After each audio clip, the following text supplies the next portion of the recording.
Bowling mark वरती आता मात्र समीर असतील. निर्णायक ओव्हर फलंदाजीसाठी मात्र कोण येतंय मैदानामध्ये?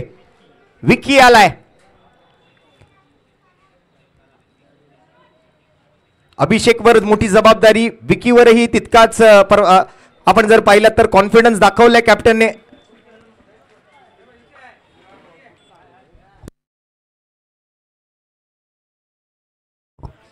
तसं बघायला गेलं तर कैलासवासी लक्ष्मी विष्णू चेंदवनकर स्मृती चषक परळचं भिवाजीराव नरे उद्यान अर्थात नरे पार्क मैदानावरती याच गोलंदाजाने एका ओव्हरमध्ये 4 फलंदाजांना तंबूचा रस्ता दाखवला होता. तोच समीर आता मात्र गोलंदाजी मार्क वरती आहे. पहिला बॉल टप्पा पडल्यानंतर थोडासा खाली राहिला बॉल आणि इथे बघा विकी विकी विकी माघारी जाईल का रनआउट होईल आणि इथे विकीला माघारी परतावं लागेल.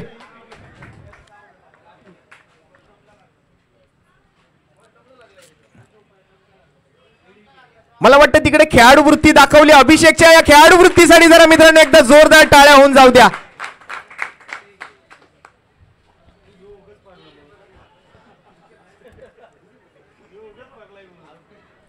आता ही विकीची रनिंग आपण पाहिली, तो जसा पडला तिथे अभिषेक आउट झाला, याला काय म्हणायचं?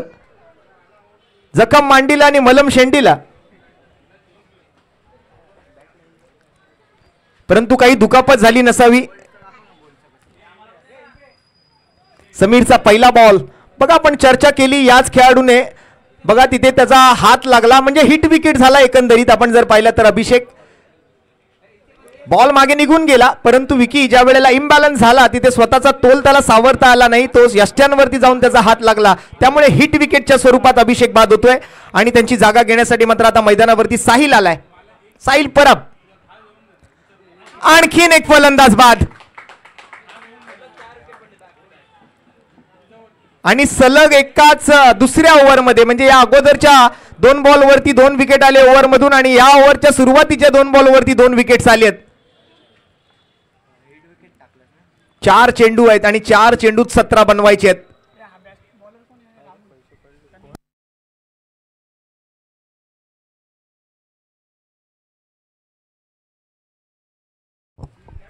निलेश येतोय मैदानाच्या आत. पुन्हा एकदा 4 विकेट पटकावण्याचा रेकॉर्ड करेल का?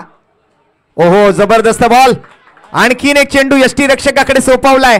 आता फलंदाजांना 3 बॉल 3 षटकार ठोकण्याशिवाय काही पर्याय शिल्लक नाहीये. 3 मध्ये 17ची गरज. हा 17चा आकडा खतरा ठरतोय की काय आज? या वेळेला प्रयत्न तर केलाय परंतु तिकडे फिल्डर आहेत आणि 3रा विकेट समीरच्या नावावरती या ओव्हरमध्ये. आपल्या रेकॉर्डची बरोबरी करेल का? अजून जर 2 विकेट त्यांनी 2 बॉलवरती पटकावले तर तो स्वतःचाच रेकॉर्ड ब्रेक करू शकेल. कैलासवासी लक्ष्मी विष्णू चेंदवनकर स्मृती चषक परळचं भिवाजीराव नरे उद्यान अर्थात नरे पार्क मैदानावरती केलेला तो कारनामा.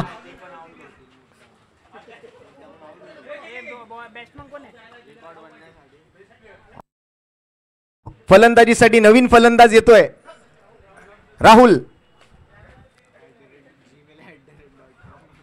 या वेळेला हवेत प्रजेश रावले सोहेल दोघंही आलेत आणि 4 विकेट या ओव्हरमध्ये आपल्या नावावरती पुन्हा एकदा केले ते समीर याने. आणि आतापर्यंत एकही रन दिलेली नाहीये. त्यामुळे या स्पर्धेतली मेडन विकेट ओव्हर पाहायला मिळणार का याच्याकडे आता सर्वांचं लक्ष आहे. मित्रांनो समीरच्या बॉलिंगसाठी आणि शेवटच्या बॉलसाठी जर एकदा जोरदार टाळ्या होऊन जाऊ द्या. स्वतःचाच रेकॉर्ड ब्रेक करेल का? छोटा खेळाडू येतोय मैदानामध्ये